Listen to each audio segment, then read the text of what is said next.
ამ ტურისტული ობიექტის ისტორია წამოვიდა თეონას ბავშვობის ოცნებიდან. სკოლიდან როცა ეკლესიაში მიდიოდნენ ხოლმე, ყოველთვის ოცნებობდა, რომ ეს სახლი ჩვენი გამხდარიყო.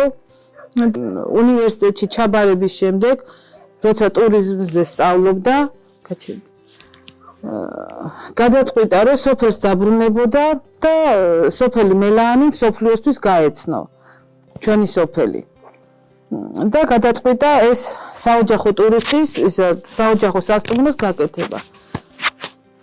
ამას ხელი შეუწყო, კიდე პირობები იყო იმისი, რომ ჩვენი ოჯახის სოფლის მეურნეობიდან გამომდინარე, ხორბალით, ღვინო, ყურძენი თუ ესეთი სოფლის პროდუქტებით გავმასპინძლდებოდით ჩურჩხელით მოსულ სტუმრებს და ჩაგვეტარებინა მასტერკლასები და ჩვენი სოფელი გასულიყო მთელი მსოფლიოს ასპარეზზე და გაეცნოთ. ვინაიდან ჩვენი სოფელი დატვირთულია ბევრი ისტორიული ძეგლებით, ისტორიული მოვლენებით და